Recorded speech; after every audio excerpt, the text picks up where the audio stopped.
Hey folks, Mark Levin here. Now, before we dive in today's episode, I want to talk about something truly valuable, protecting your financial future with gold. It's called diversification. Now, for that, I only trust Advantage Gold. They're the real deal with 5-star service and a sterling reputation. So give them a call today. Call Advantage Gold at 800-900-8000. Tell them Mark Levin sent you. Trust me, you'll thank yourself in the future. Now let's get to the show. Results may vary. Consult with your financial professional. He's here. He's here. Now, broadcasting from the underground command post, deep in the bowels of a hidden bunker, somewhere under the brick and steel of a nondescript building, we've once again made contact with our leader, Mark Levin.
Mic on, Mr. Producer. Hello, America. Mark Levin here. Our number, 877-381-3811.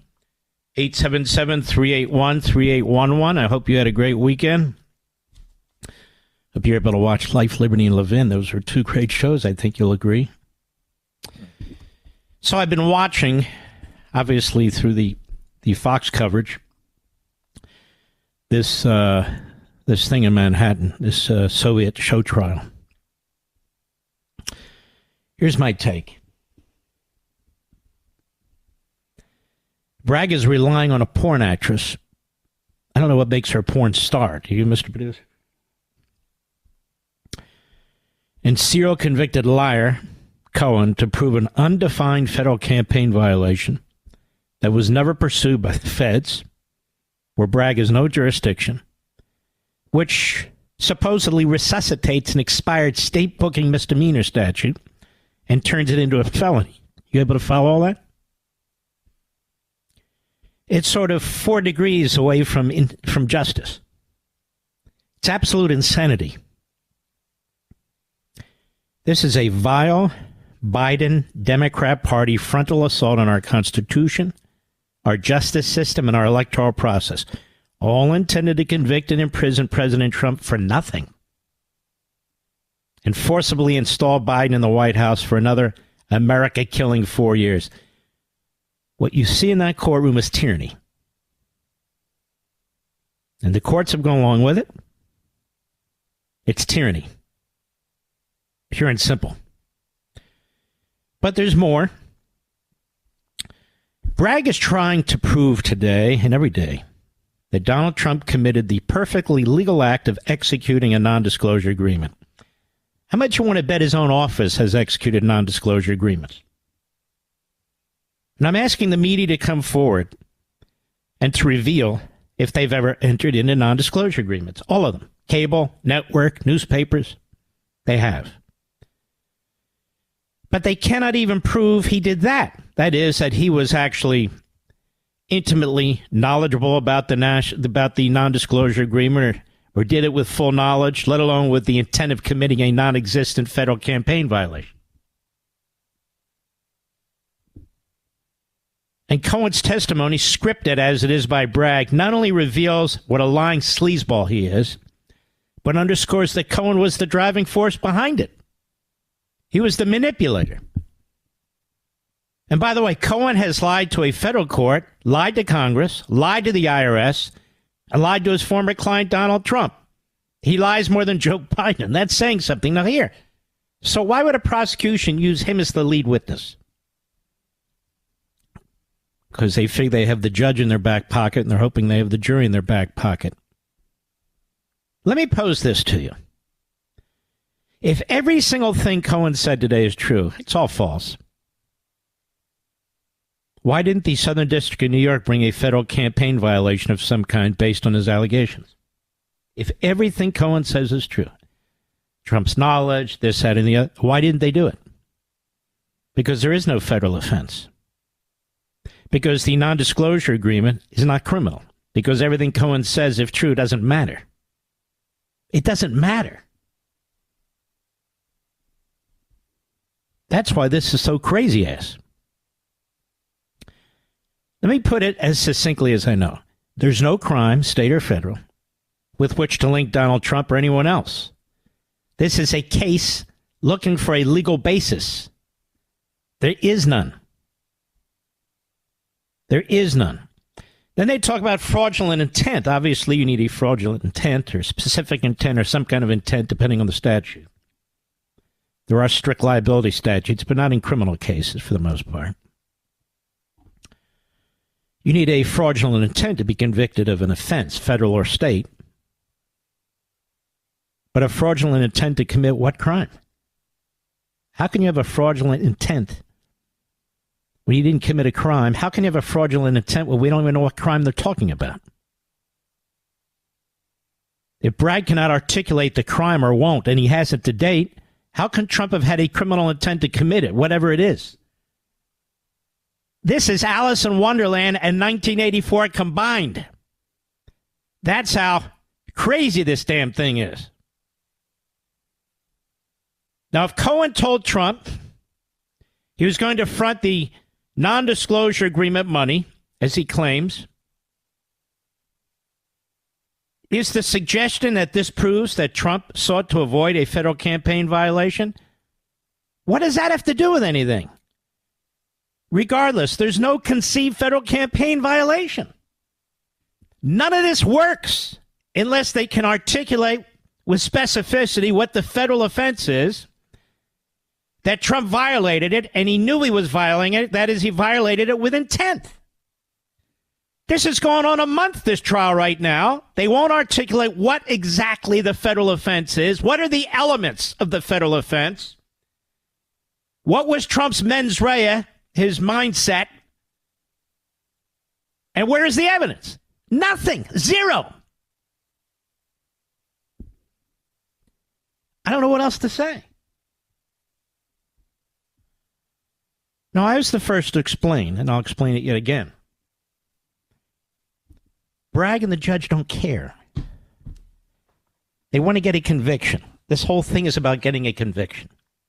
That's why I call it a Soviet show trial,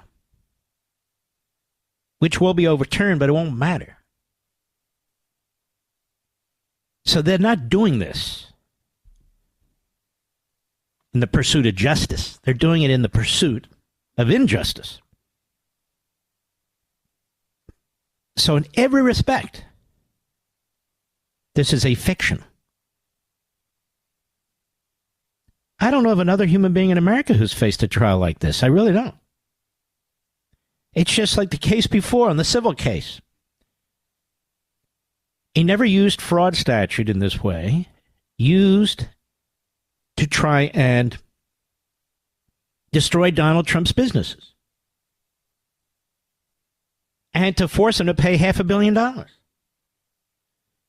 Even though there was no fraud, even though there's not a single witness who's testified to fraud, even though there's not a single document that suggests fraud. Nothing. Absolutely zero. That follows, that was the first one. Now this follows that case. And the common thread here is the former number 3 Department of Justice official who worked for Biden, who worked for the DNC, who worked in the Obama administration. He's sent to Albany to work with Letitia James. He moves from there to work with Alvin Bragg.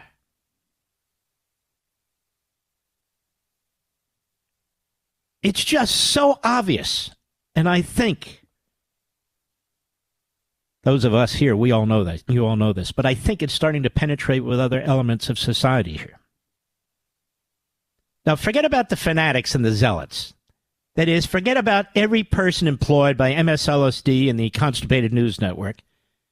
Every phony journalist that works for the Holocaust-denying New York Times and the pathetic Washington Compost. Forget about them. They're the zealots, and they're irrelevant. I'm talking about normal, regular Americans and voters. Very bizarre, don't you think? Then we have the fact that Michael Cohen secretly taped his client, Donald Trump. Well, now, why would you secretly tape your client, Mr. Producer? How many out there have lawyers who secretly tape you? If you're in a divorce case, a contract case, some kind of accident case, a dispute. Do you think it's okay for your lawyer to tape you? Is that okay by you?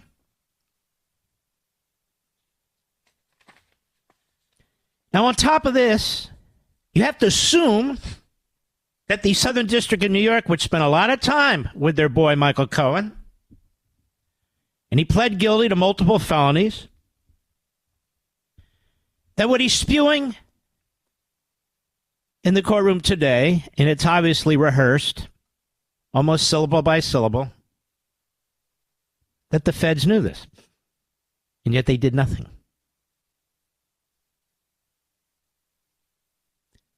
So you have, one more time, just to make it really clear so it's not confusing in the least, even though what they've created is a confusing concoction of lies and fictions. You have a state statute that applies to corporations in terms of bookkeeping. If you're found guilty, it's a minor misdemeanor. The non-disclosure agreement was treated as a legal expense because it was a legal expense. It wasn't hidden. It was transparent. Nobody gave a damn. Complaints were filed with the FEC. They voted no. Southern District of New York took all the testimony from Cohen. They said no.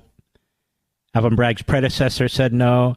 Alvin Bragg early on said no. That's 3 bites of the apple. 1, 2, 3. That's 4 bites of the apple. On the 5th bite, they decided to go for it in the course of this election because Biden wanted them to do it. That's why the number 3 guy was sent from Washington to New York. It's that simple. Where's your proof? Hey. Where's their proof for Russian collusion? I don't need it. It's called rational thinking. It's called reasoning. It's called logic. We're not Helen Keller here. We see and we hear. And then we speak. Now, that's the underlying statute. But what's the problem with that statute, America? The statute of limitations ran years ago. So it's dead. But Alvin and his chipmunks, they have an idea. Let's resuscitate it. How do you resuscitate it? We need to demonstrate, or at least accuse, make the allegation,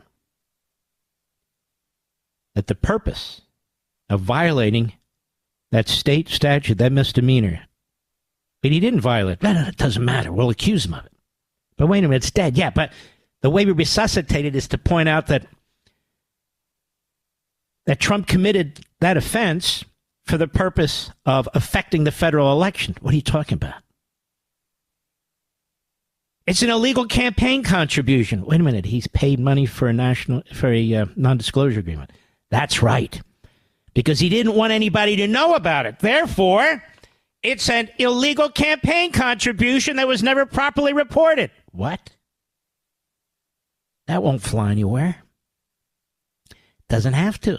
We'll make the allegation. Then we'll swing back to the state statute and we'll say, see, we resuscitated the statute and now the misdemeanor turns into a felony. What are you talking about?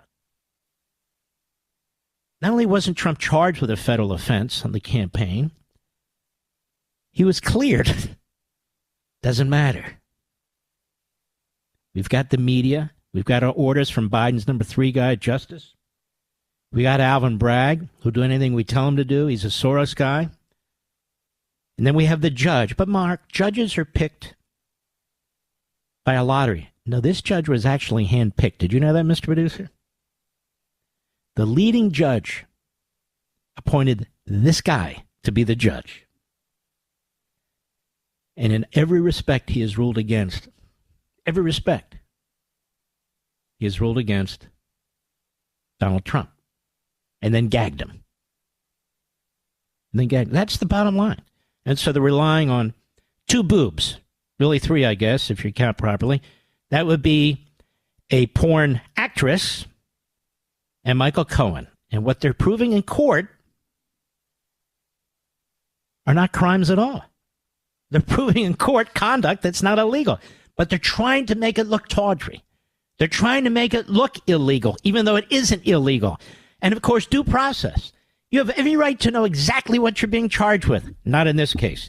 You have every right to know the witnesses before you call them 12 or 24 hours earlier so your lawyers can prepare. Not in this case. You have every right to speak your mind to the American people as a citizen to defend yourself because the government's trying to put you in prison the rest of your life, especially if you're running for president of the United States and the people want to know what you think. Not in this case. First Amendment denied. And I could go on and on and on. But I won't. I'll be right back. Mark Levin.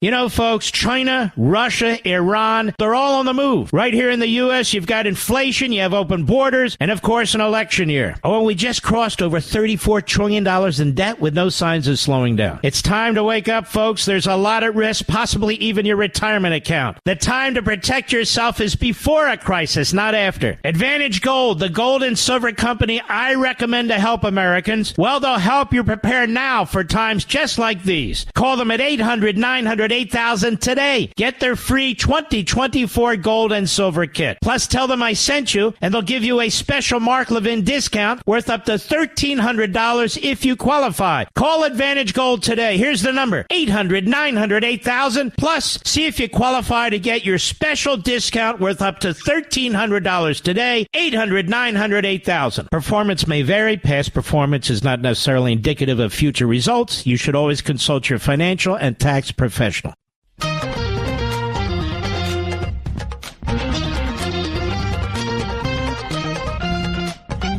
couple of quotes that just came out. Fareed Zakaria, no friend of mine. The Trump trial is politically motivated. I doubt the New York indictment would have been brought against a defendant whose name was not Donald Trump.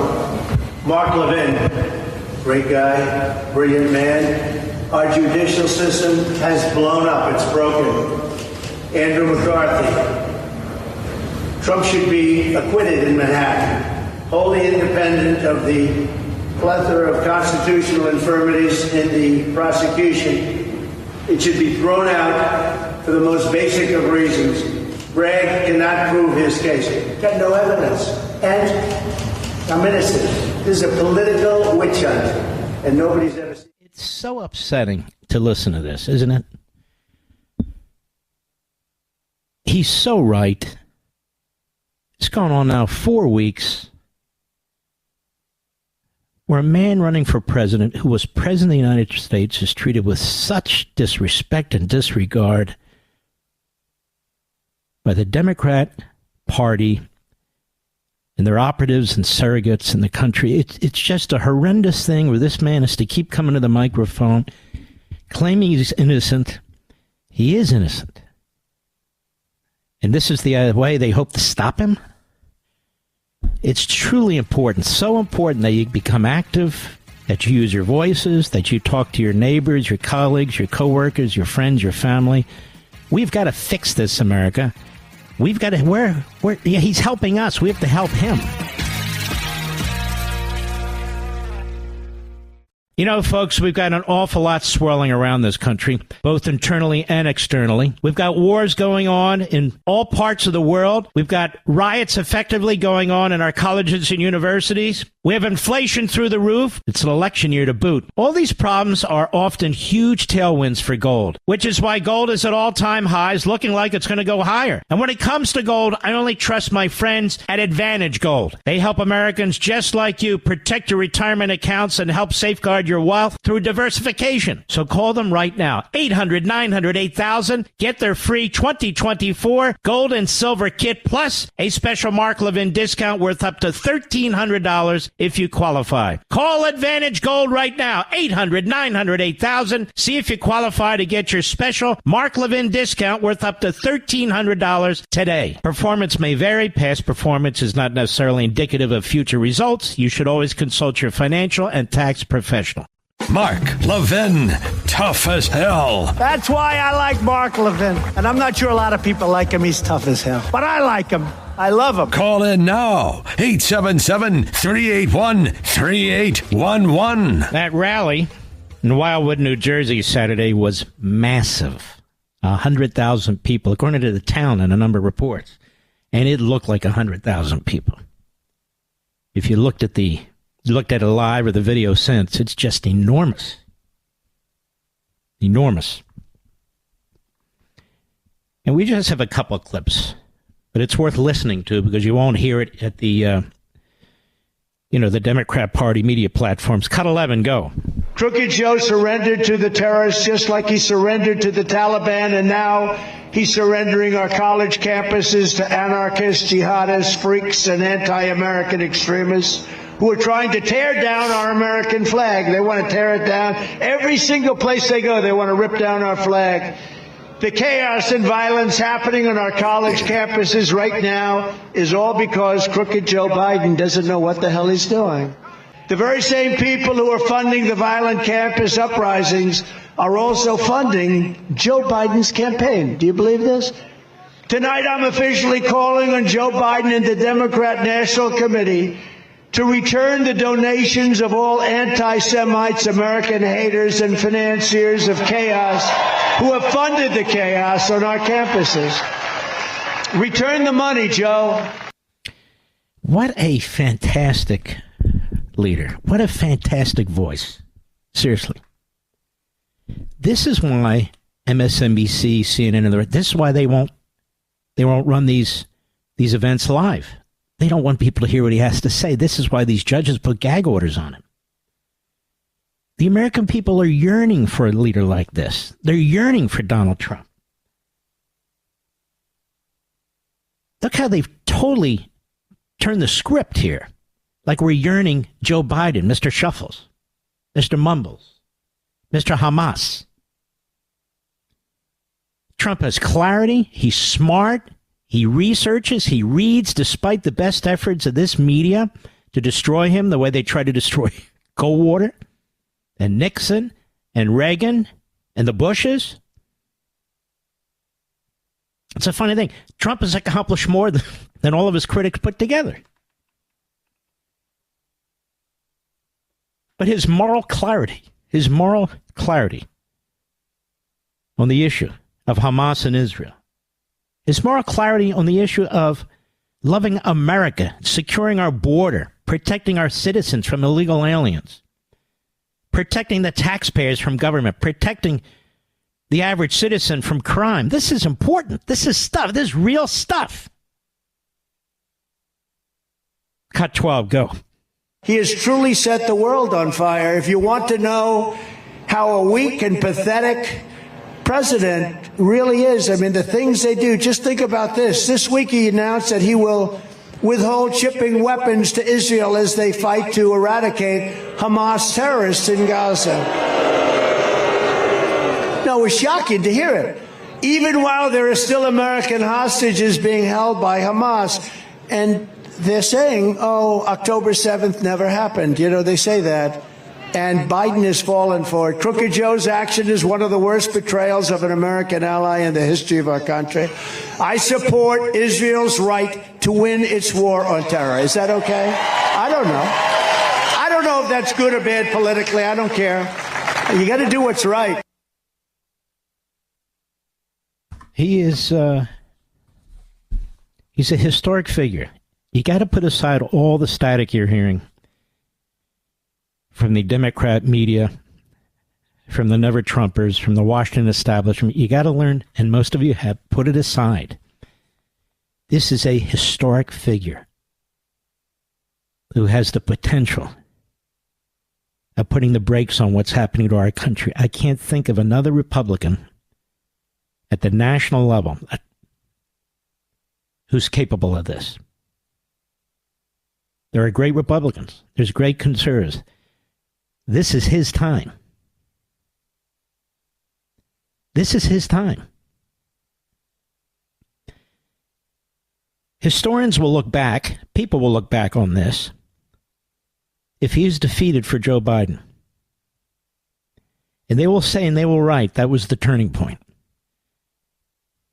That the Stalinist tactics worked, that the Constitution is forever eviscerated, that the Republican Party will never be a significant major party challenging what will become the monopoly Democrat Party. It'll get worse and worse. The police state in this country. The economic system will be altered. The brainwashing of our children and our college students, that'll keep changing. Redistribution of wealth, massively increasing spending and taxes.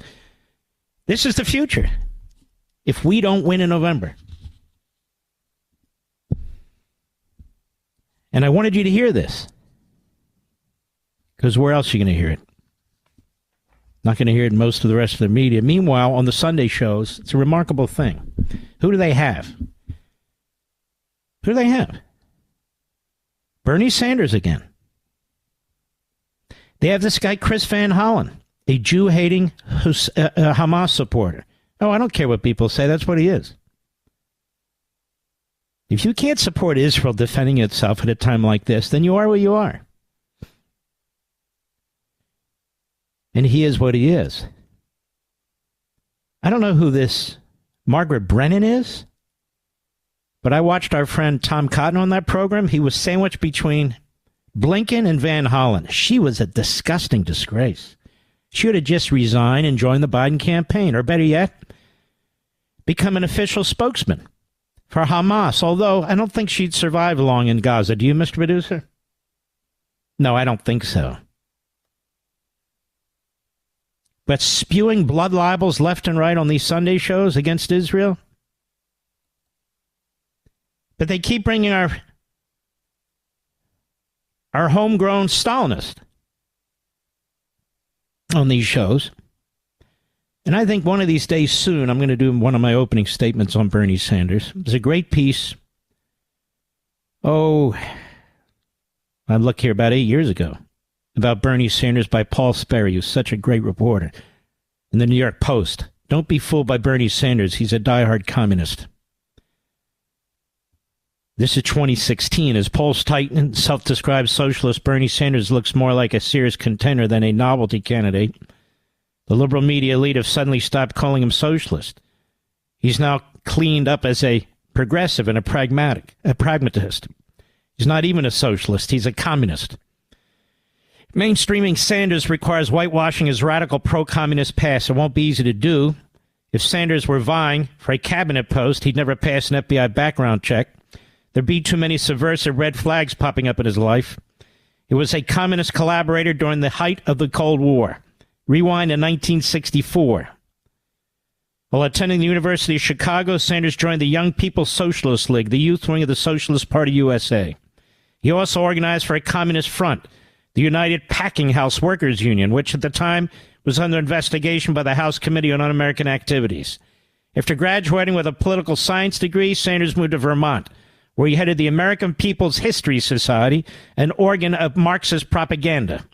There he produced a glowing documentary on the life of socialist revolutionary Eugene Debs, who was jailed for espionage during the Red Scare and hailed by the Bolsheviks as America's greatest Marxist. He was a Marxist.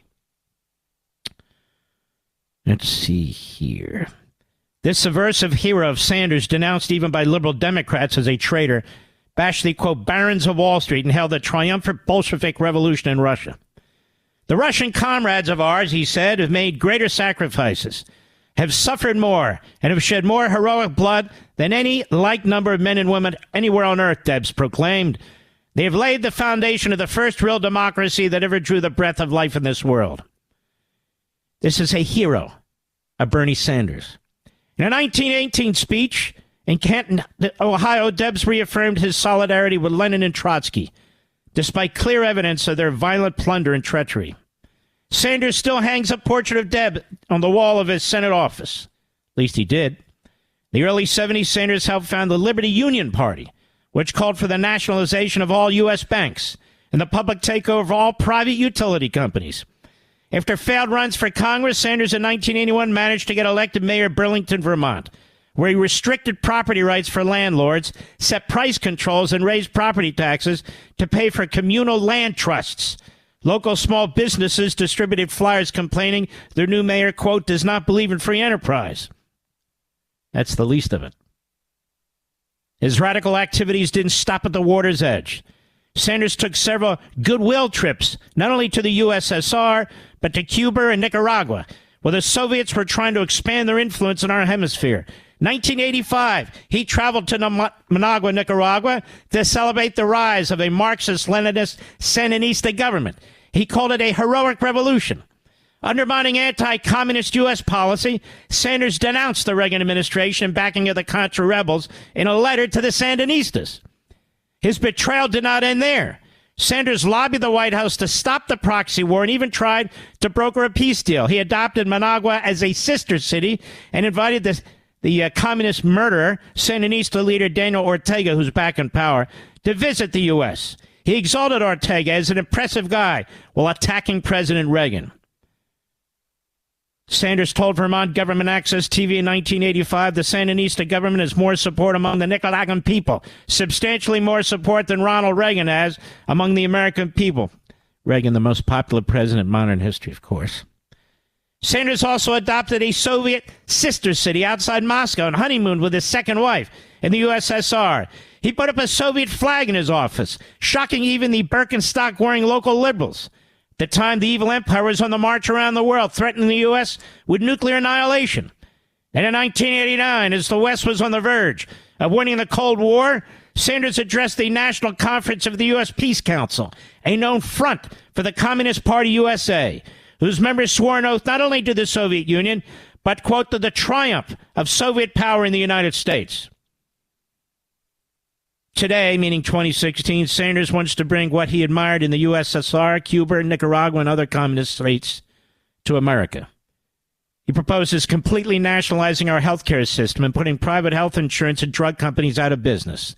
He also wants to break up so-called big banks and control the energy industry, while providing free college tuition, a living wage, guaranteed home ownership, and jobs through massive public works projects. Trillions of dollars. You know where he gets all that from? The 1936 Stalin Soviet Constitution. Stole it right out of there. Who will pay for it all? You will. Sanders' plans not only soak the rich with a 90% plus tax rate while charging Wall Street a speculation tax, but hit every American with a global warming tax, and it goes on. And I've got more on this bastard. So the question is, why do they keep putting him on the Sunday shows? We're going to get into this in some detail in this hour and part of next hour. We'll be right back.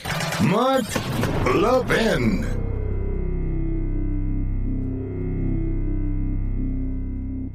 All over the world, our enemies are on the move. And in our own country, same thing. Things are tough between rising prices, election issues, a $34 trillion debt. But folks, there is good news. If you're smart, you can use these problems to your advantage. By making the right choices right now, you can keep your retirement money safe and even make more money in this climate. That's where Advantage Gold comes in. They're experts in helping Americans protect their savings with gold and silver. It's called diversification. Call Advantage Gold today, 800-900-8000. They'll send you a free 2024 gold and silver kit that tells you how to keep your money safe when things are bad. Tell them I sent you, and you may qualify for a special Mark Levin discount worth up to $1,300. Call Advantage Gold at 800-900-8000, 800-900-8000. See if you qualify for that special discount worth up to $1,300. That's 800-900-8000. Performance may vary. Past performance is not necessarily indicative of future results. You should always consult your financial and tax professionals.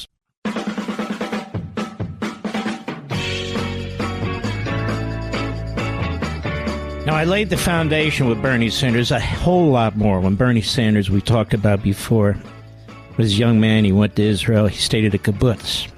Never really talked about it, and the reason is simple. That kibbutz was not your typical Israeli Jewish kibbutz. It was a kibbutz that practiced Trotskyism.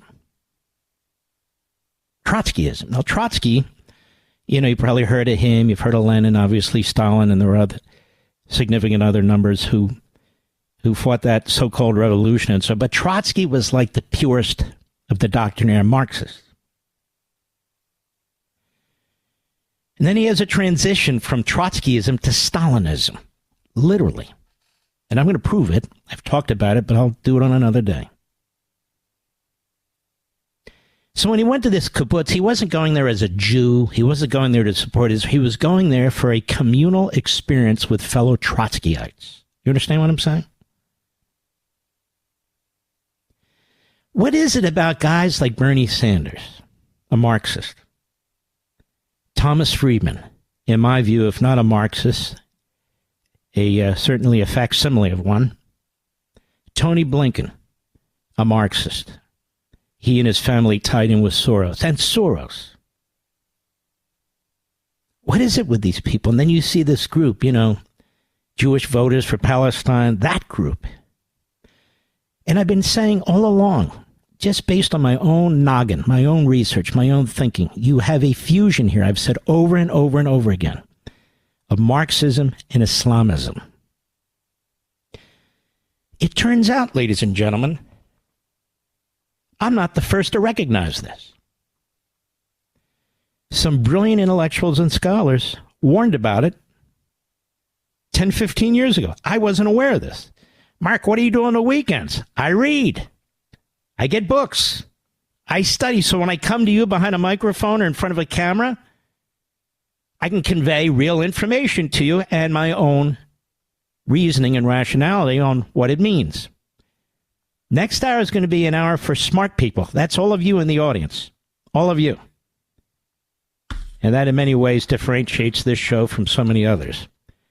So don't you dare step away. This is going to be very fascinating, I think. So there I am. It's actually right after the radio show. I think it was Wednesday night. And I'm doing research. Sometimes I just like to inform myself, and I come across a book from 12 years ago by a man who has since died, unfortunately. And it's entitled From Ambivalence to Betrayal. Listen to this. The Left, the Jews, and Israel. The Left, the Jews, and Israel. This is 600 pages long. It's an enormously scholarly book. The man apparently is quite well known. Stick with me. I want to tell you about this.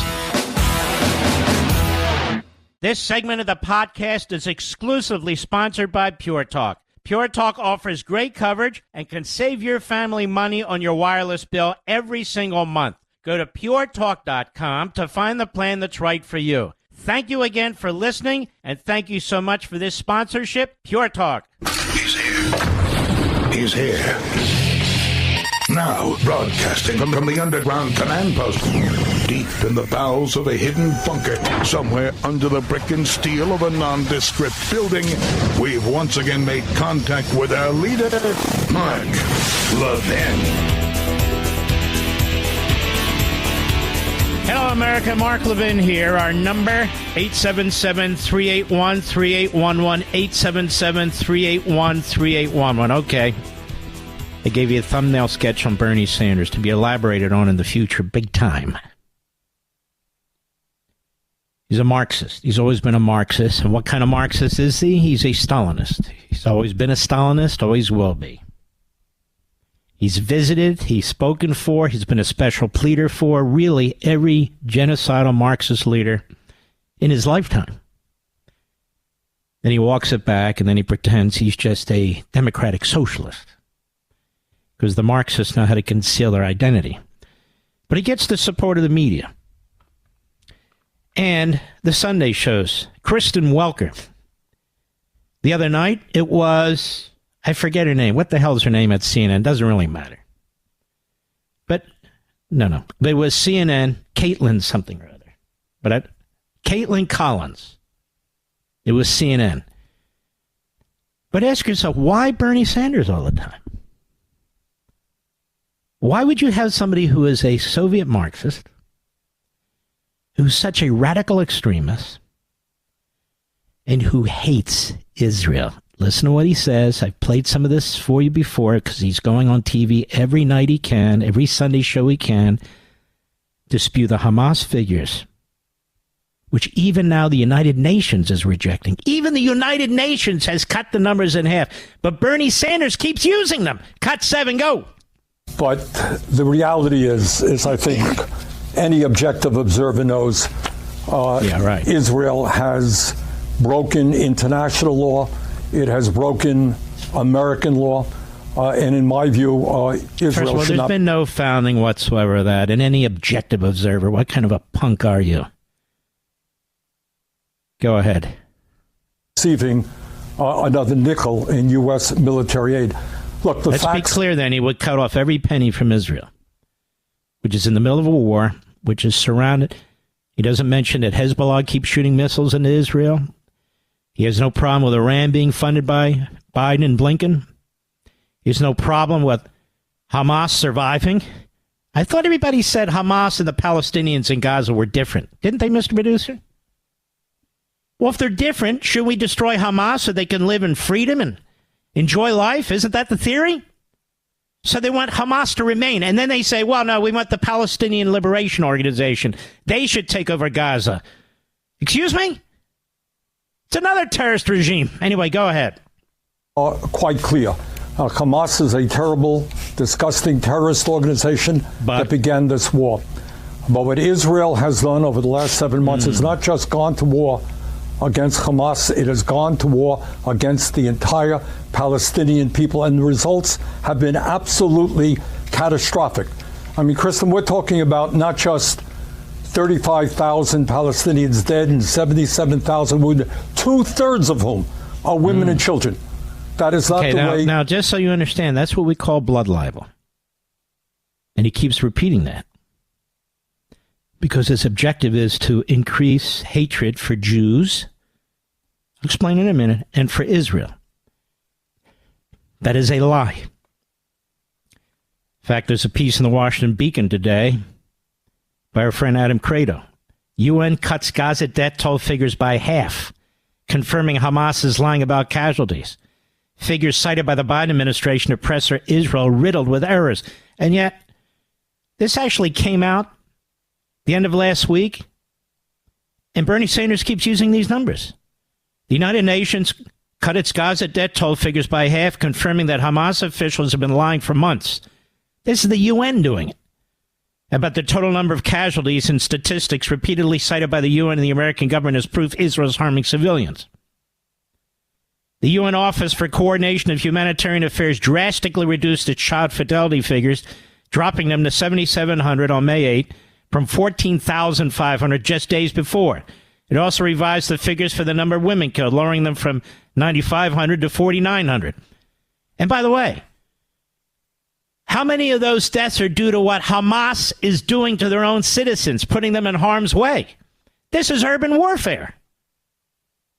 Ask any American who's fought urban warfare, and there are many, in Iraq, in Afghanistan, what it's like. And then when you have an enemy that doesn't care about its own people, then when they're killed as quote-unquote collateral damage, then the enemy uses that number so people like Bernie Sanders and Jake Tapper, CNN, MSNBC, the New York Slimes, the Washington Compost, and Biden and Blinken use them. The UN has been citing artificially inflated figures for the last 2 months and says it relies on information published by the Hamas-controlled government media office in Gaza. Israeli officials and regional experts have cast doubt on these figures since the war broke out, saying that Hamas is known to inflate casualty figures as part of its global media campaign to paint Israel as an aggressor. These figures have been used by the UN and the American government for months to accuse Israel of intentionally targeting citizens, including women and children. But the massive revision indicates Hamas's figures are riddled with inaccurate. It would be like World War II, where our media would be reporting figures put out by Nazi Germany. How sick is this? The Hamas-controlled Gaza Ministry of Health is the primary source for these numbers, which international organizations generally deem credible. That's the bigger figures, but do not differentiate between Hamas fighters and civilians. So on top of all that, they don't differentiate between the terrorists and the civilian. So it goes on and on. Look, we've had the great statistician on here. The Washington Institute for Near East Policy, a think tank, put out another piece of information on this. The repeated claim that 72% of the dead are women and children is very likely incorrect. Data from the Central Collection System indicates 58% of those killed since the start of the war are women and children. This figure drops to 48% for those killed since November 3. For the 72% claimed to be accurate, women and children would have to make up at least 90% of the deaths recorded from media reports. They say that's implausible. Men comprise a quarter of the population, and these fatalities have largely occurred in areas with fewer civilians and more combatants, most of whom are adult men. A dispatch from the Wall Street Journal also cast doubt on these figures, and it goes on. Joe Trusman, senior research analyst at FDD's Long War Journal, said in a published analysis, Hamas is deeply invested in shaping the narrative that emerges from Gaza, particularly regarding the number of casualties in the war, and it goes on. And we had one of the foremost statisticians in America from the Wharton School, University of Pennsylvania, on the radio program and on my Fox TV show, saying exactly the same thing. But Bernie Sanders keeps using the Hamas numbers. Why? Because despite his half-sentence condemnation of Hamas, he supports Hamas. Now we get into some of the heavier information.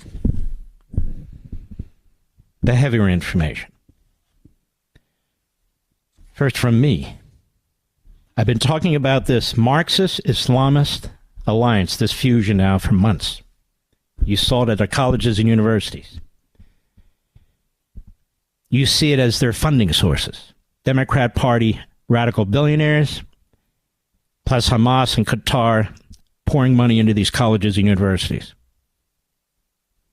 A couple of weeks ago, again, without the benefit of even having known about this scholarship, but I give credit where credit's due. But I didn't know about it at the time. I pointed out this fusion, and I talked about where they overlap. Obviously, they're different in terms of their ultimate goals. That is, one is obviously an Islamist, fundamentalist, terrorist mindset, but the other one is a Marxist centralization terrorist mindset as well. So where do they overlap? Again, as I said a couple of weeks ago, they overlap in the fact that they have a centralized ideology, that they do not tolerate any disagreement. They demand conformity. That they have as their goal the conquering of the entire planet. The Islamists and the Marxists. That they not only talk about violence, they promote violent revolution. Violent revolution, the overthrowing of existing societies. They do not accept nation states and nation state boundaries. And I could go on, and this is the idiocy about Biden and Blinken, a two-state solution, and we'll have the Palestinians and so forth. The Palestinians, just so you know, in the 1930s, there was a Palestinian so-called Communist Party. There was also a Palestinian fascist movement. The Palestinian Communist Party made alliance in the 30s with Stalin.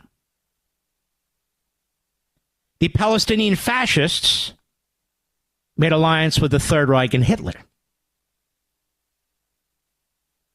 And they were all focused on the same thing, the extermination of the Jews. For Hitler, obviously, this was part of his ideological pursuits of cleansing the world of Jews, but it overlapped with the desire of the Islamists especially the Palestinian Islamists, the Palestinian fascists, and the Palestinian Communist Party. It didn't matter that fascists and communists were at each other's throats in Europe. In the Middle East, they had the same goal. Now, what is it about Jews that bring out the genocidal maniacs who are Marxists and Islamists? What is it about Jews and Judaism? I've been giving this a lot of thought. And part of my interest was piqued by my interview with Hillsdale College President Dr. Larry Arnn on Saturday. But I went further. I started thinking about it, looking into what is it? Why are the Jews always the first? Then he came to me, as Dr. Arnn was pointing out, but then he came to me. These ideologies, in the case of Marxism, it's a godless ideology. The whole notion of natural rights, eternal truth, the Torah, the chosen people, the Jewish ancestral home must be crushed, must be destroyed for Marxism to succeed. Marxism rejects all that. Marxism rejects all of history, unless it can use it to attack the status quo. Marxism believes, as I've told you before, the world begins today. Well, Judaism doesn't believe that. Judaism is our oldest religion. They believe God is our creator. And so the Jews need to go. Why not the Christians first? Well, Christianity grew out of Judaism. Jesus was a Jew.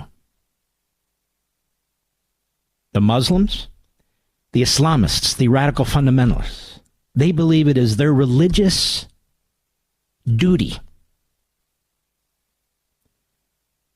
The Islamists believe to destroy anything and everything that offends Muhammad. I agree that this is a twisted view, but nonetheless, that is their view. So the Jewish faith, yet again, because the numbers of Jews today are so small, that's the starting point. That's not the end point. That's the starting point. It's the starting point.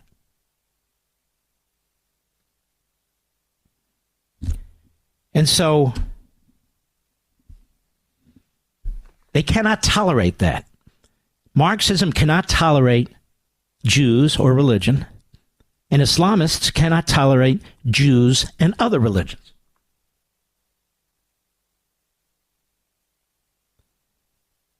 Without Judaism, there would be no Christianity.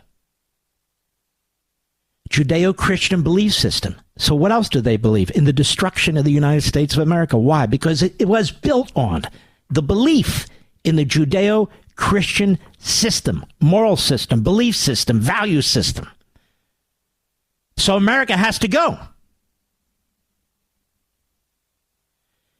So if you support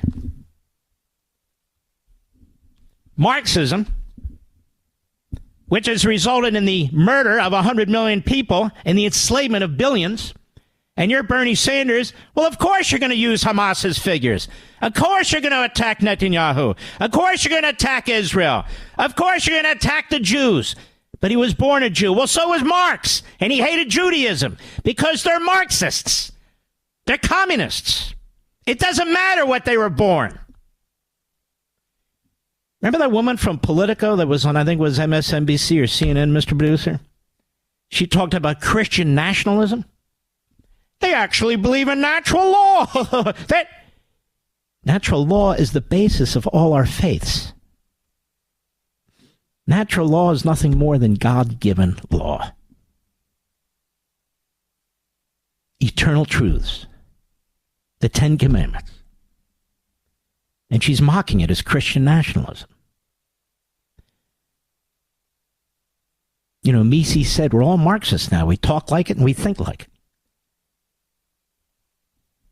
And so when we come back, I want to delve a little bit further into this with you, because it explains why Bernie Sanders hates the Jews, hates Judaism, hates Israel, hates Netanyahu, keeps using lies that Hamas feeds the American West, the American media and the West, and why he wants to cut off arms to Israel, and why they want a two-state solution, because they know it'll be a final solution. They're well aware of it. They want Hamas to survive, and why they talk about the PLO is taking over Gaza. Abbas is a terrorist who's killing Jews. They know all this. I'll be right back. Mark Levin.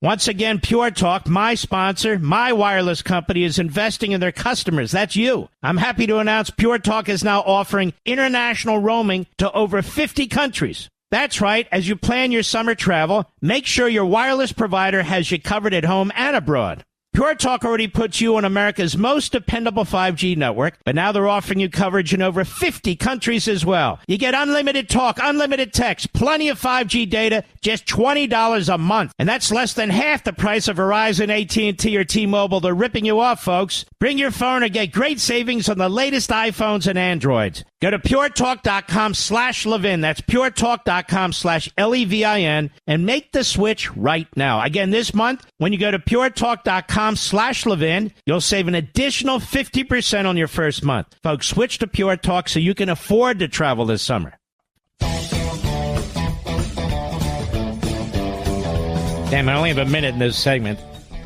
Look, I'm not trying to get you to hang on. I don't do that. I don't play that game. But you have this, basically, this Islamist Marxist or Marxist Islamist fusion that's taking over now. And it's something that's been going on for a long time, as I was explaining. And Bernard Lewis wrote about it, real genius, early on. This gentleman, who's since passed, Robert Wistreich, considered one of the most knowledgeable individuals on anti-Semitism who's ever lived, and I had never heard of him. And he's talking about the betrayal of Israel and the Jews by the left. In the very last chapter he wrote, 12 years ago, the Marxist-Islamist Alliance. This book was put out by University of Nebraska Press. Somehow I find these things, Mr. Producer. Stick with me. I just want to get to a little bit of this so you can understand why Bernie Sanders does what he does, why the Marxists do. Anthony Blinken, who's a Marxist, his family's all tied up with Soros. I'll be right back. Once again, Pure Talk, my sponsor, my wireless company, is investing in their customers. That's you. I'm happy to announce Pure Talk is now offering international roaming to over 50 countries. That's right. As you plan your summer travel, make sure your wireless provider has you covered at home and abroad. Pure Talk already puts you on America's most dependable 5G network, but now they're offering you coverage in over 50 countries as well. You get unlimited talk, unlimited text, plenty of 5G data, just $20 a month. And that's less than half the price of Verizon, AT&T, or T-Mobile. They're ripping you off, folks. Bring your phone and get great savings on the latest iPhones and Androids. Go to puretalk.com/Levin. That's puretalk.com/Levin and make the switch right now. Again, this month, when you go to puretalk.com/Levin, you'll save an additional 50% on your first month. Folks, switch to Pure Talk so you can afford to travel this summer. Mark Levin, an unapologetic patriot and unapologetic constitutionalist. You can reach him at 877-381-3811. Here we go. Let's see. Yasser Arafat was given a royal red carpet reception. Well, that's not what I want to read. Stick with me here. Here we are. Give me 1 second. Sorry, folks. My left eye isn't working the way it's supposed to be working, but I am here. In the West, there would be no shortage of useful idiots, as Lenin called them, especially in the bourgeois intelligentsia. who hailed the Islamic Revolution as a true liberation of the masses. They even included such distinguished radical thinkers as Michael Foucault. The political reality, of course, was very different from the libertarian fantasies. The totalitarian apparatus which the Islamic Revolution created was all too reminiscent of the dictatorial methods of Lenin, Stalin, and Mao Zedong. Still heroes from an important specter of the Western left. True, it was clerics who were now running the Iranian Republic, but through he's talking about 1979, but through effective mass mobilization, constant propaganda, and an Islamic cultural revolution with echoes of Mao, they were challenging the West and building the kind of monolithic ideological state that leftist intellectuals tend to admire. And the Iranian Shiite Islamists were taking a leaf out of Leninist playbook, peppered with a dash of Trotsky, by proclaiming an international revolution, a modern jihad on all fronts. They also focused quickly on Palestine, so-called. One of Khomeini's first actions would be to totally break all ties with Israel, establishing instead a PLO embassy in Tehran. And this is the crowd, the PLO, that Blinken and Senate Democrats want to run Gaza. It was no accident that on arriving in the Iranian capital early in 1979, Yasser Arafat would solemnly declare his kinship with Khomeini. Not long after he revealed this jihadist connection and their goals, Arafat was given a royal red carpet reception in Vienna by Austrian Social Democratic Chancellor Bruno Kreisky and the leader of the Socialist International, West Germany's Willy Brandt. This was the first time that major European socialist leaders had so publicly legitimized the Palestinian jihad, as if it were really a secular democratic enterprise. Despite the fact that Islamists and Palestinian nationalists continued to embody so many values antithetical to their own socialist creed, Western leftists, seem incapable of criticizing the terrorist agenda of jihad. Marxist radicals in the West have preferred to excuse or rationalize such pathological phenomena as the Palestinian suicide bombings in Israel and across the Muslim Middle East. They invariably invoke root causes such as poverty, alienation, or Western and Israeli occupation, while studiously ignoring the self-proclaimed ideological motivation and Islamic inspiration of the terrorists. None of the predominantly Saudi 9/11 hijackers were in fact impoverished, poorly educated, or under occupation. Much of the same could be said of most other jihadist bombers from the Islamic world, nor should it be forgotten that Muslims themselves have been the major targets and victims of jihad violence, as in the case in Iraq today. Remember, 2012, this was written. But then Muslims who are not direct victims of the United States, Israel, or the West are apparently of little interest to the radical left. Even as the Arab world finally erupts in revolutionary anger against the repression and corruption of its own tyrants, the left and many liberals in the West still cling to the outworn mantras about Palestine as the core conflict in the Middle East. Indeed, Palestine, even today, remains the fusion point of Western radicalism and Islamic jihad. Let me repeat that. Let me repeat that. Palestine, or the Palestinian territories, remain the fusion point of Western radicalism and Islamic jihadism. Written 12 years ago.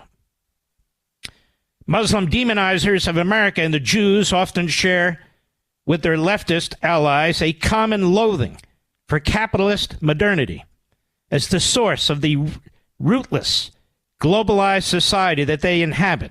Americans and Israelis, two energetic people equally convinced of their biblical mandate, are seen as evil harbingers of a brave new technological world, which seems particularly threatening to devout Muslims. For the Islamist demonizers, America and Jews are in effect the Pharisees of the present age, who promise freedom and democracy but deliver the golden calf. What Soviet propaganda in the 1970s used to routinely denounce as the Tel Aviv-Washington axis has now become Nazi Israel. It's written 12 years ago. And the all-devouring America in the terminology of radical Muslim propaganda, especially in Iran. These so-called Zionist crusaders have metamorphosized into the warmongering, rapacious imperialists of the New Age, cursed agents of the neoliberal globalism. During the Second Lebanon War of 2006, even on the European social democratic left, it became increasingly common to hear allegations that the foreign policy of the United States was controlled by the Jews. In countries like Sweden, for example, the notion of a Jewish Zionist American neocon conspiracy, widely touted by Islamists and others in this country, by the way, and you know who they are, has traversed almost all the left. The same is true in Britain and many other West European countries. And it goes on. And the point that I want to underscore here is the Democrat Party has moved increasingly radicalized to the left, embracing big chunks of Marxism, as my book, American Marxism, explains. They have found partnership with the Islamists. Now, they will tell you what Hamas did on October 7th was terrible, but Israel is slaughtering Palestinians. They will use Hamas's numbers. We need to cut off aid to Israel. Israel needs to be carved up like a turkey on Thanksgiving, where its ancestral homeland, Judea and Samaria, needs to be handed to the Palestinian Liberation Arafat terrorist organization, as does Gaza. Israel must accept this fate, or the United States government will cease to support it. That is the same United States government where the Marxists in our government are destroying our border, destroying our economy, destroying our classrooms, destroying our colleges and universities. They do not believe in American sovereignty. They do not believe in an American border, because Marx wouldn't either. How can you conquer the rest of the world with your ideology when you believe in American sovereignty? You can't. I'm making the point here. Nobody else has made it because they don't know. Well, now they know. I even tell you a book, and there's many other books, and of course my own noggin, my own thinking, that this fusion between the Marxists and the Islamists that we've seen in our colleges and universities, in our faculties, in the media, that we've seen in the Biden administration, and most prominently in the Department of State and the National Security Council and the highest levels of the Pentagon. It exists. It's real. And so you get the head fake from the Holocaust Museum where Biden is. You get the head fake that it's ironclad, our support. You get the head fake. No, we won't stop supporting Israel, but get the hell out of Gaza and all the rest. Antony Blinken is a tool. He's a puppet of George Soros. His parents founded a foundation in Hungary that George Soros sat on as chairman and funded it. Antony Blinken does Soros's work, as has been demonstrated by Miranda Devine on more than one occasion, among others. He brings in this guy, Robert Malley. Robert Malley is a Marxist. Robert Malley's family, his father, was a special pleader for the most radical elements in Egypt and the Middle East. Why would you bring on an envoy like that to negotiate on our behalf to try and prevent Iran from getting nuclear weapons? Unless you're giving aid and comfort to Iran, which is exactly what they're doing, with over $100 billion flowing into that regime. This is the fusion of Marxism and Islamism. And it's taking place. And so Margaret Brennan, a Sunday host, is an ignoramus. She's a moron. She doesn't read. She doesn't educate herself. She spits out the bullet points of this regime, the Biden regime. She spits out the statistics of Hamas. And so meet the press. The other host, whatever the hell her name is, they invite Bernie Sanders, as do CNN and MSNBC. Do they know who he is? Do they care who he is? Do they explain who he is? He's the Marxist. He's the Stalinist who's defending the Islamists. And then we have flat-out fusionist Democrats. Tlaib, Omar, AOC, and the other America Jew haters. They are Marxist Islamists. That's what they are. Marxist Islamists. Right there in your United States House of Representatives. Then you have guys like Chris Van Hollen. Chris Van Hollen is a radical. Oh, he comes across, he's so sweet. And his wife is a radical. And he defends these Islamists every day, all the time, with a smile. Oh, he's so rational and balanced in the policy that he wants. Our State Department is filled with these people. Our National Security Council now is filled with these people, like this guy Bitar, who I told you about the other day. They're filled with these people. Israel doesn't have a chance with these people. And our media are filled with these people.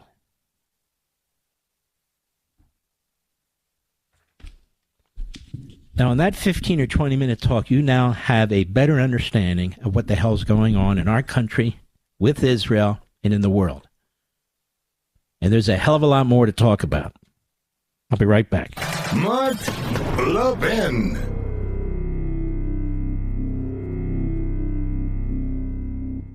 Once again, Pure Talk, my sponsor, my wireless company, is investing in their customers. That's you. I'm happy to announce Pure Talk is now offering international roaming to over 50 countries. That's right. As you plan your summer travel, make sure your wireless provider has you covered at home and abroad. Pure Talk already puts you on America's most dependable 5G network, but now they're offering you coverage in over 50 countries as well. You get unlimited talk, unlimited text, plenty of 5G data, just $20 a month. And that's less than half the price of Verizon, AT&T, or T-Mobile. They're ripping you off, folks. Bring your phone and get great savings on the latest iPhones and Androids. Go to puretalk.com/Levin. That's puretalk.com/Levin and make the switch right now. Again, this month, when you go to puretalk.com/Levin, you'll save an additional 50% on your first month. Folks, switch to Pure Talk so you can afford to travel this summer.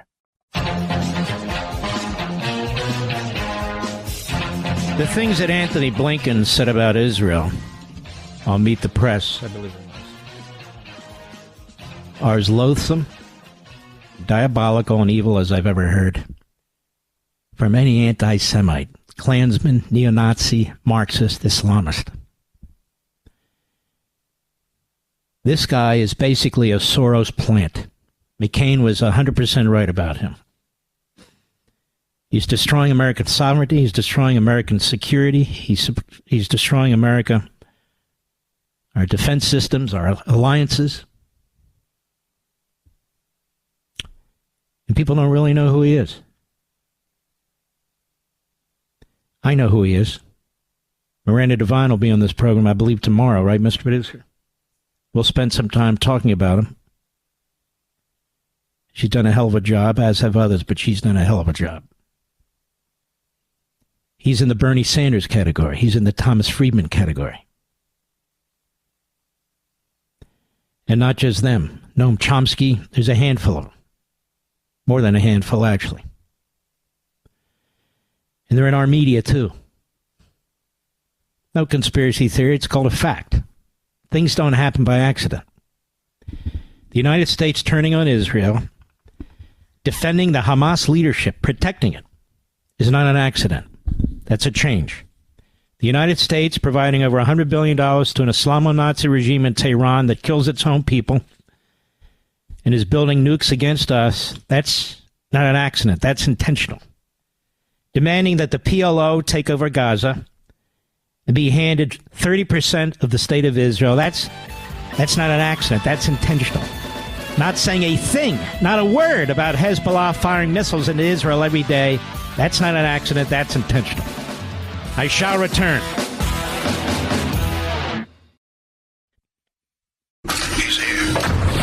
He's here.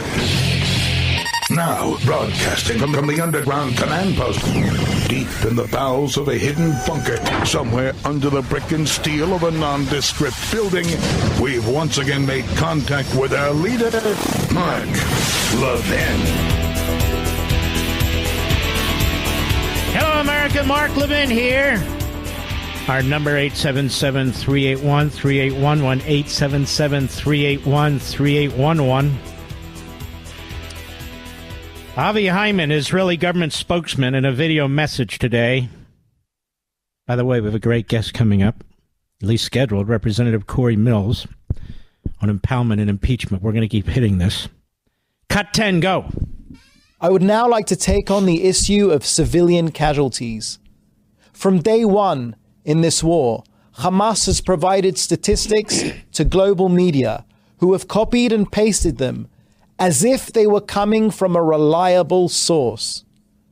Despite our protest, this has continued for nearly 8 months. And it spits in the face of our brave heroes who have paid the ultimate price to fight this just and moral war. It's time to put this to bed. On Friday, Prime Minister Netanyahu revealed our government's assessment on the current civilian casualty figures in the ongoing war. For the first time in public, the Prime Minister said, "We believe we have killed in excess of 14,000 terrorists, and sadly, around 16,000 civilians." We would expect everyone to now take these figures as a genuine estimate from a free democratic country that fights in strict accordance with the laws of armed conflict in one of the most challenging urban warfare scenarios in history. Let me make it clear. Every civilian casualty is a tragedy. That would not have happened if Hamas hadn't insisted on using their own people as human shields. Unlike Hamas, we don't run to the media with numbers. It's virtually impossible to provide exact figures during an ongoing war. As UN spokesman Farhan Haq said yesterday at a press conference, in the fog of war, it's difficult to come up with numbers after being asked why the United Nations had suddenly halved the number of children allegedly killed in Gaza. We've been on top of this since day one. Margaret Brennan, as I said on Sunday, Face the Nation, was a disgrace. She's always a disgrace, actually. We long for the days of a Tim Russert or a Brinkley or a just somebody who can not just mouth the regime's propaganda. Now, here she is with Tom Cotton. Tom Cotton goes into these battles. He's a very brave man, really smart. But she's there with her talking points. Ronald Reagan, he withheld some jets from Israel, ladies and gentlemen. Other than Donald Trump, Ronald Reagan was the second closest friend Israel ever had. The first memorandum of understanding executed between the United States and Israel, which was basically a defense and military arrangement. The provision of weapons, the types of weapons that had never been provided to Israel before. Israel was not in the middle of a war, and they withheld a few jets, and then they gave them the jets, and they compare this to Joe Biden. And remember, I've told you, in his diary, Ronald Reagan despised Joe Biden, despised him. And now they throw around Reagan's name. Why don't they just admit about the fusion of Marxism and Islamism that's taking place in our regime, and that they don't want Hamas to be defeated. Why don't they just say it? I mean, they're funding Iran, they're funding all our enemies, and they're withholding weapons in violation of the Constitution. They're impounding weapons, as Corey Mills will further explain when he comes on. But listen to this exchange on Ronald Reagan. Cut 5, go. You know that past presidents have withheld military aid to Israel to force changes in behavior. President Reagan did that. Just listen to how condescending and stereotypical that is, Margaret Brennan. To force behavior change among the Jews, you see. We got to control these Jews. She would never say that about communist China, North Korea, Cuba, Venezuela, Russia. No, we got to force behavior like they're children. This is sickening. This is so friggin' anti-Semitic. We need to force behavior changes with the Jews in Israel. Don't they know better? Just because their people were slaughtered, just because missiles are being fired into their country daily, just because their people are executed in Jerusalem and of course they occupy their ancestral homes. We wouldn't say that about Native Americans in our own country, that they're settlers in their own land. Listen to how they talk about the Jews in Israel. Go ahead. Why do you have a problem with President Biden doing it? Well, first off, when you talk about the principle and the spirit of U.S. law, it sounds to me like they're not talking about the letter of U.S. law, because Tony Blinken's own report concluded they did not violate U.S. law. Ronald Reagan's decision to pause the delivery of fighter jets in the 1980s was totally different from what's happened here. Israel is fighting a war of survival against a terrorist group that committed the worst atrocity against Jews since World War II. In the 1980s, an Israeli ambassador had been targeted for assassination. Ronald Reagan knew that the pause of fighter jets would not interfere with Israel's fighting because they had plenty of fighters. He did not pause munitions. Joe Biden is not sending munitions in the middle of a shooting war that's a war of survival. And look at the broader context. Israel knew that Ronald Reagan had its back in the region. He sank half of Iran's navy. Joe Biden has consistently given Iran hundreds of billions of dollars of sanctions relief that exactly funded groups like Hamas and Hezbollah. They dispute that, and they are still sending weapons. And you know they dispute that. Why don't you just have a little badge on you, Margaret, that says Biden for president? A better one. I have a better one. From the river to the sea. Here, how about this one? Hamas's leadership must survive. What is your problem, Brennan? What do you have against the state of Israel? And you kept wanting to interrupt Tom Cotton when he's trying to educate you because you're an ignoramus. You just talked the talking points, Margaret Brennan. And you know they dispute that, and they are still sending weapons. They dispute what? Joe Biden announced it. They're still sending weapons. They're asking for specific weapons to conduct urban warfare, to get this war over with, and to take out the last remaining 4 battalions, which are their major battalions. They're disputing what? And then Blinken was just on your show before, Tom Cotton. He even became more outrageous. Get out of Gaza, he says. Who the hell is this guy? Pretty sick. Actually unbelievable, but everything's believable now. And this guy, Blinken, I have a better one, Margaret. Maggie. Why didn't you say to Blinken, why did you fund October 7th? Why are you sending monies to Iran? Why are you allowing Iran to sell oil to China and reap billions in profits, which it's using to fund terrorists who kill Israelis? Why didn't you ask him that, you jerk? And let me ask you something, Margaret. Are you safer in Jerusalem and Tel Aviv? Or would you like to take a trip to Gaza? Maybe to Tehran? Huh? What about that? Damascus? Oh, yeah. I understand Damascus is great this time of year. Why don't you visit every one of these damn countries who you're so quick to defend? Why don't you do a show, Margaret, on what Iran's doing to its own women and teenagers? Why don't you do a show, Margaret, on what Jordan is doing to its own people? Why don't you do a show, Margaret, on what Hezbollah is doing to Israel, firing missiles down? What? Biden didn't tell you to do that? Can't think for yourself? You're not an independent journalist? You know they dispute that. They're still sending weapons. How come you didn't ask Tom Cotton about the Constitution and the Impoundment Act? I remember when Nixon was impounding funds, I think it was 1974, you people in the press went nuts, called for his head. Biden does it, no big deal. Biden defies the Supreme Court, no big deal. Biden opens the border. What about it, Margaret? Women sold into slavery? How come you don't go down there and report that? Oh, but they dispute that, Mark, don't you know? Oh, okay, thank you. Margaret Brennan, just another fraud, phony freak. I have no idea why people watch these so-called Sunday news shows. I have no idea whatsoever. They're the worst of the propagandists, the worst. And they bring on these bastards like Bernie Sanders, who hates our country, who hates our founders, who hates our Constitution, who hates our capitalist system. A media outlet, a corporation that was given birth by this country in capitalism, puts a Marxist Stalinist on TV to trash the Israeli people, trash the Israeli government, trash the American people and our system of government. And they're bringing them on every damn week. I'll be right back. Mark Levin.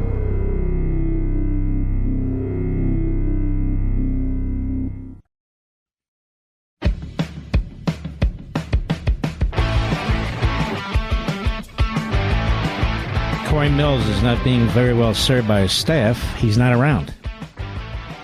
Strange. Didn't they call us, Mr. Producer?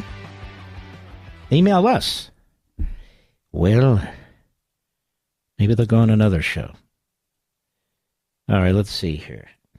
One of the things I pride myself on, I'm not perfect, is when I when I have an obligation, I meet it. Now, this is going on all over the country, ladies and gentlemen. Here is a case in Nashville, Tennessee. From the Tennessee Star, Michael Patrick Lay is a good man over there.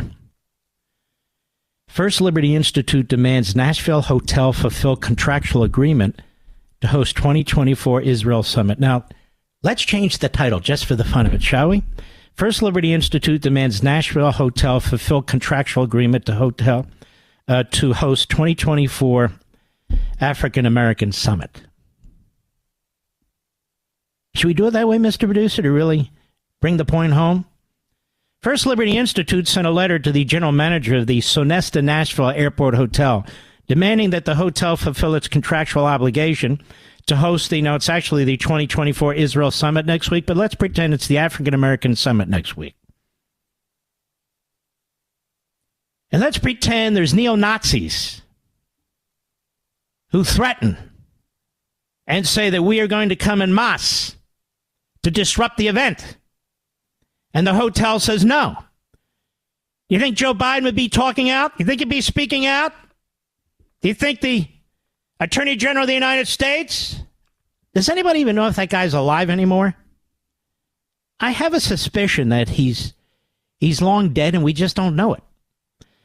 Anyway, what would he do? What would the Civil Rights Division of the Department of Justice do? What would the Office of Civil Rights of the Department of Education do? What would CNN and MSNBC, the New York Times do? Man, they'd send the reporters down there. They'd send their reporters down there, boy, and they should. But because it's the Jews and it's the Islamists, they don't. Because they support the Islamists. Please understand. I know it's hard to get your minds around this. It is. Because it's so sick. The Israel Summit, expected to be held May 20 to 22, was originally planned to be hosted at the hotel until hotel leadership contacted one of the summit sponsors, Hal Yavel, notifying the group that they were dropping their contract to host the event, citing threatening calls and messages. Threatening calls and messages. In a letter to Troy Carver, the general manager of the Sonesta Hotel, First Liberty Institute, which represents Hal Yavel, said the hotel's decision to drop its contract to host the summit is unlawful religious discrimination in a place of public accommodation. Cholera. Hal Yavel respectfully requests you fulfill your contractual obligations as agreed and provide Hal Yavel express written affirmation that you will do so. Failure to provide the written affirmation and fulfill the contract may result in legal action against the Sonesta and all other responsible parties.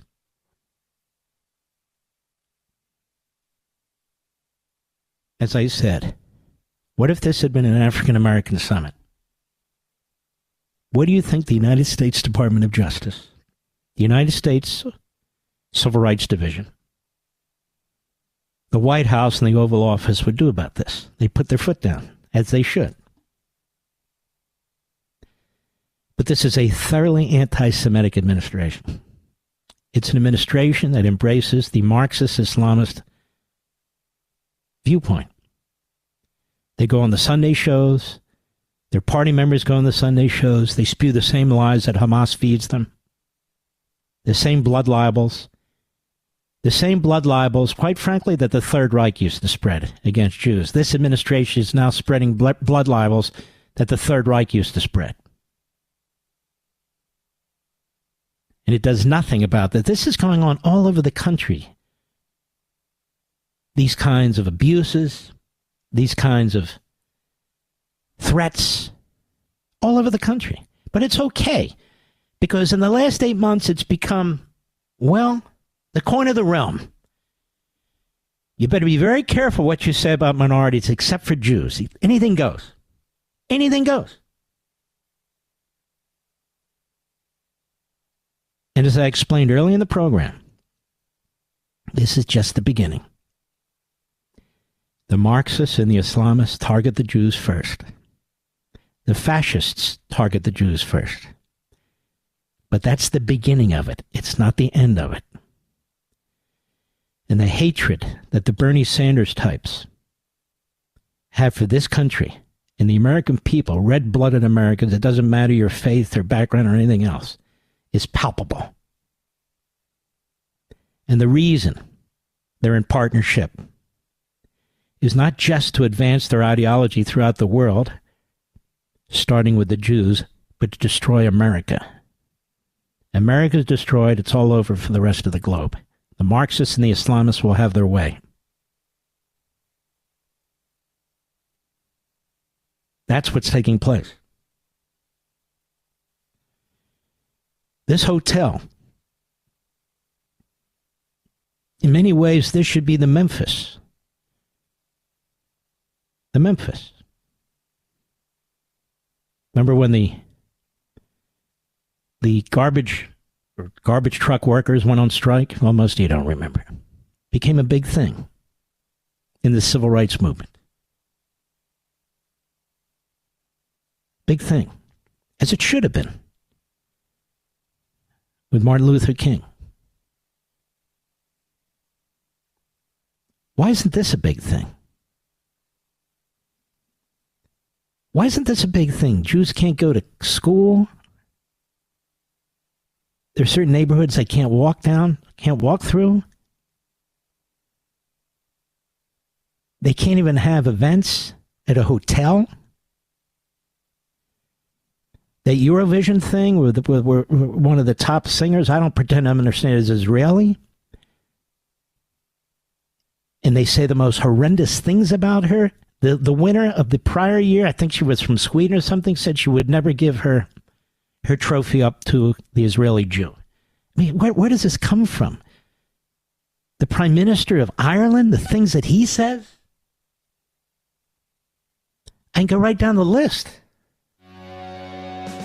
But in our own country, we have all these laws. Over more than half a century, all these investigators and prosecutors, and they do nothing. Absolutely nothing. They're sitting on their hands because they're being told to sit on their hands. I'll be right back. Mark Levin, the thunder on the right. Call in now, 877-381-3811. People say to me, are we going to win? I'm so worried. And I say, first of all, how do I know? And secondly, if you're worried, you got to do something about it. Well, what can I do? I'm just an average person. First of all, nobody's an average person. But you have a cell phone. You go out to dinner with people. You meet them at church or synagogue or wherever. Talk to them. explain to them why it's crucial. Ask them some basic questions. How's your budget doing? The cost of food, the cost of energy. How about our schools? What's happening to them in terms of the ideological bent? Talk to them. Open borders and illegal immigration. This is by design. There's 5 or 6 points. If somebody's on the fence and they're not sure, they say, but Trump, but Trump what? He's a historic figure. He's the guy that can fix this. You know what to do. You know what to say. You can't be a wallflower anymore. Don't get in people's faces. That's Obama. Just talk to them. Now, forget about the zealots and the fanatics. They're a lost cause. Don't waste your breath. But you know people who are on the fence, so you might be able to persuade. Make that your job. Asking me if Trump's going to win, if I say yes, does that make you feel good? How do I know? I know these bastards cheat like hell. I know we're going to have huge numbers. That's just a fact. It's been a fact since there's been a Democrat Party. But it's also a fact that millions of people expect somebody else to do something. No, we, each of us. I do it all the time with people I know. It's easy. You'll get used to it. Let's take a few calls, shall we? Yes, I think we shall. Here, let me see if I can see. Let's see. What about that one? No, I don't think we'll do that one. What about that one? Okay. Jane, Saratoga City, New York. How are you, Jane? I'm fine. How are you? Okay, thank you. I am going to support you on this Bernie Sanders thing. I lived up in Vermont and New Hampshire, and I was an abuse counselor. The organizations up there, Bernie Sanders is so totally Marxist and such a tyrant that no one dares to question him. I would work. I struck out on my own. I pulled away from the state. When we would help people who had subsidized housing, if I would dare to find a job, Bernie Sanders and his sort would step in and threaten these people and say, oh, wait a minute, you're going to get a job? You're not going to do what we tell you to do? Good. You're going to lose your medical. You're going to lose your mental health. You're going to lose your housing. And he punishes people.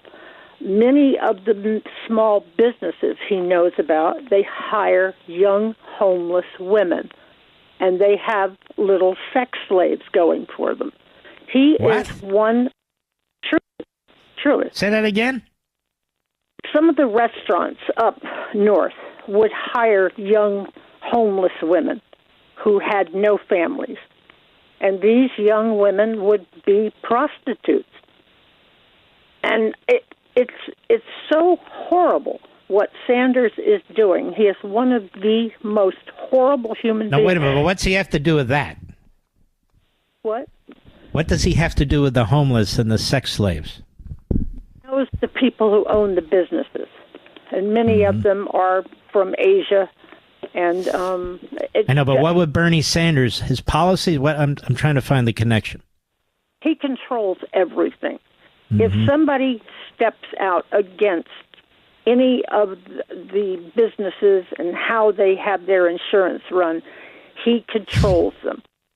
And if they dare to question him, they'll pull their insurance and everything else out from under. So what you're saying, apart from the sex thing, he's a thug. You're saying that, and this is typical of the Marxist authoritarians, that's the kind of thing they do. All right. Thank you, my friend, for your call. All right. Let's see here. Who else do we have? Hold on one second, America. Let's go to Frank, Evansville, Indiana, the great WGBF. Go. Hey, good evening, Mark. Good evening. Hey, just wanted to say I'm a middle school teacher here in southern Indiana, in Evansville, and get to teach at an amazing public school called Glenwood Leadership Academy. And I'm also a pastor at a Astor Valley General Baptist Church in Winslow. And so it kind of creates a conundrum when I'm in the classroom. But I always keep it objective, and I teach civics. And last Tuesday, as you well know, was our primary. And our middle school library actually became a polling center. And so I went to the inspector. I was like, hey, do you mind if I bring my classes over here? Because I think this is going to be like a once in a lifetime event. Because as you and I both know, the voting turnout is very, very poor. And I'm hoping that changes in November, especially for conservatives. But I took them through that process, and I showed them, hey, this is a state ID that you have to have. This is where you get to vote, and this is where it prints out, and you turn that in. And what happened? And the kids were just really, they were, oh, man, it was like half was really apathetic, but then the other half that really was excited about it asked tons of questions. And I'm so incredibly, hyped for them. But, Mark, I want to ask you, as they get older, what are a couple of sources or that you would recommend for them to, vet candidates at? A couple of sources to vet candidates? I don't use sources to vet candidates, to be perfectly honest with you. I listen to what they have to say. Well, your question, you need to develop people who are patriotic, people who have at least certain basic values, people who are very suspicious of big centralized government. And so it's not a matter, I don't care what third parties do in terms of vetting candidates. I don't know who they are, and I don't really rely on them. It is, you can tell fairly quickly when somebody's campaigning, if they're campaigning for your country or against your country. So this is something that when you have children, you have to develop over time. All right, my friend, thank you for your call. Representative Fine in Florida breaking, and folks, I could read 20 of these a day. Representative Randy Fine calls on the Florida Board of Dentistry to suspend the dental license of a Muslim imam dentist openly advocating for the violence against his Jewish patients. And this is on Memory, one of the great sites, MEMRI.org. Another great site is stopantisemites.org. I want to salute Randy Fine, but, ladies and gentlemen, we're only catching a tiny fraction of a percentage of what's going on out there. And so he has written the Florida Board of Dentistry to suspend dental license of a Muslim imam dentist openly advocating for violence against his Jewish patients. Can you imagine? So this is now leached into the medical field. There's a piece by our good friend Professor Hengor over at the American Spectator about critical race theory and how it spreads anti-Semitism because it promotes that Marxist oppressor-oppressed model, which nobody in radio or TV ever heard of until my book American Marxism came out. But here we are. And that's 100% true. That is, that this is leached into the medical business. And we talk about this on this program. And so now you got to worry if your doctor, your dentist, or whomever it is, hate your guts because of who you are. Because of who you are. Let's see here. And again, notice that we hear nothing. Nothing from Joe Biden. Speakers at Fort Lauderdale Mosque, this is Memory Reports, Jews are like poison injecting virus. We cannot even deny the Holocaust. Mossad agents infiltrated student protests, staged anti-Jewish violence. What do you think of that? Fort Lauderdale, Florida. I'll be right back. Mark Levin.